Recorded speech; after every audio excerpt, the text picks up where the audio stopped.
I'm pleased to represent a district that has two national parks, Arches and Canyonlands. And if you haven't been to Arches, this is my formal invitation to have you come personally visit. We're here to talk about creative solutions to some of these funding problems. And Mr. Smith, at Arches, you may be familiar, we've got a unique problem where we're loving our parks to death. On site, they're looking at one of the possible solutions is a reservation system. That is meeting with quite a bit of angst in the community, from an economic development to many other layers. If we have long lines of people waiting to pay fees to enter these parks, which we need, can we spend a little bit more time in this creative mode seeing how we can accommodate the visitors into the park without it being an overload? And that's what the locals are asking, have we looked at enough solutions? I don't know how personally familiar you are with that particular issue. If you're not, I'd love to invite you to get involved and see. They're in the comment period right now on the reservation system. And I'm not sure, I was just down there this last weekend. The locals clearly don't feel like we've explored all the options. Do you have any comments on that, or are you close enough to that to know? Two things, Congressman. Thank you for your question.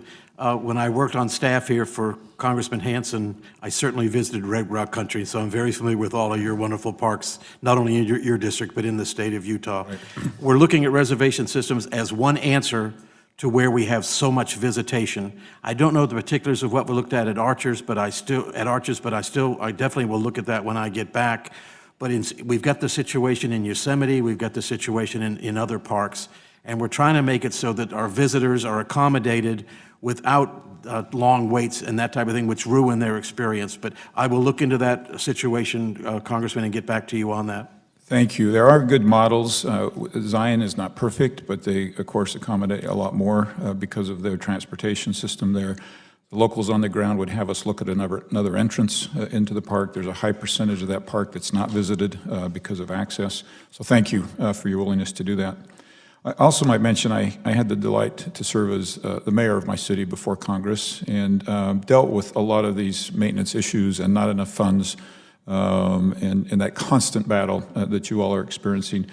And I learned and found that there are different types of deferred maintenance. A parking lot that doesn't get a crack and seal becomes a far more expensive repair if we don't spend that money now versus other projects that don't really. Does your ranking system take that into account? And is there a factor that you're applying to things that actually cost us more money if we don't address them right now? Yes, it does, and those are driven from the park up, not from anywhere above down, but they are taken in priority at each park. And then as far as the funding, it does have to go through a process with the region to look back of what we do. The need is so great, and the money is such that we have to make priority decisions in the parks, and that occurs every year as we look at our budgets. Let me ask you to go back to that bottom up, because I also would applaud that and found, once again, as mayor, that generally those that were right there knew the most.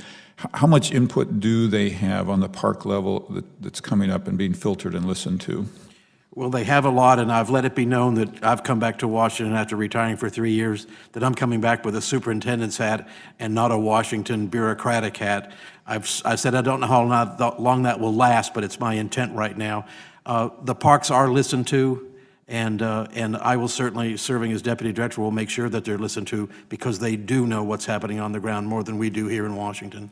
Thank you. If you are ever tempted to remove that hat, I'm sure a visit back here will help remind you how important that philosophy is. Appreciate that. And Congressman, the Secretary of Interior will remind me of that too. He wants us he wants us to deal with all these issues from the front in the parks, and he's made that very clear to me. Good. I applaud that. Thank you. I yield my time, Mr. Chairman.